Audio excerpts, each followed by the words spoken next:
প্রথমে ছিল বারাসাত চলো, এর পরে হবে কলকাতা চলো।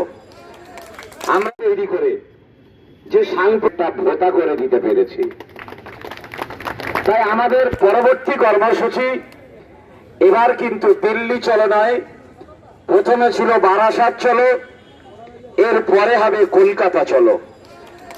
আমরা এক সপ্তাহের মধ্যে কলকাতায় চলো অভিযানের ডাক দিতাম, কিন্তু যেহেতু আগামী সপ্তাহে কালী পুজো আছে, দেওয়ালি আছে, হিন্দু ভাইদের উৎসবের যাতে কোনো ব্যাঘাত না ঘটে, সেই জন্য উৎসবের মধ্যেই আমরা বিভিন্ন সংগঠনের নেতৃস্থানীয়রা আমরা বসে নেব এবং এর পরেই আমাদের পরের কর্মসূচি দলিত, মুসলিম, আদিবাসী সংগঠনগুলোর যৌথ মঞ্চ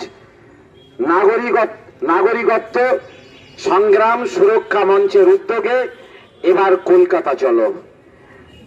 আমরা নভেম্বর মাসেই সেই কর্মসূচি নেব। কলকাতা চলোর সফলভাবে সম্পন্ন হলে, কলকাতাকে যদি আমরা সেদিন স্তব্ধ করে দিতে পারি, তারপরেই হবে দিল্লি চলো। মোদি হটাও, দিল্লি চলো, মোদি হটাও, দেশ বাঁচাও, তারপরেই হবে আমাদের দিল্লি চলো অভিযান। অনিচ্ছা অত সামান্য মানুষ। আমি দিলীপ ঘোষকে সম্মান করি, কিন্তু দিলীপ ঘোষ একটা কথা বলেছে যে ঘাড় ধাক্কা দিয়ে নাকি মুসলমানদের তাড়িয়ে দেবে। ও কবাডি খেলা জানে না, মুসলমানদের সাথে একবার কবাডি খেলায় শুরু করুক, দিলীপ ঘোষের দুটো পা ধরে মুসলমানের ঠিক করে দেবে। তাই সর্বোপরি বলি, আমরা পুলিশ প্রশাসনকে স্যালুট জানাই। এনআরসি যখন শুরু হয়ে গেছে, সারা ভারতবর্ষে শুরু হতে চলেছে, শিলচরের আদিবাসীরা আমাদেরকে বলছে, আদিবাসী সংগঠনদেরকে, যে এনআরসি তো অনেক আদিবাসী গ্রেপ্তার হয়ে গেছে, আমরা কি করব? আমরা সেদিন দায়িত্ব নিয়ে বলেছি যে রাজনাথ সিং একসময় স্বরাষ্ট্রমন্ত্রী ছিল, এখন অমিত শাহ হয়েছে। পুলিশ কতজন আছে? বলছে 6,000 আছে। 10,000 আদিবাসী তীর ধনুক নিয়ে ময়দানে নামো, দেখে পুলিশ প্রশাসনের কত দম আছে। আমরা সেদিন দেখেছি পুলিশ প্রশাসন লেজ গুটিয়ে পালিয়েছে। তাই অমিত শাহকে এবং নরেন্দ্র মোদীকে আমরা ভয় পাই না, কারণ আমার আপনার ভোট নিয়ে সে গদিতে এসেছে। তাই আগামী দিনে নির্বাচনে আসবে, আমরা ভারতবর্ষ থেকে ইংরেজকে তাড়িয়েছি, এবার বিজেপিকে তাড়াবো।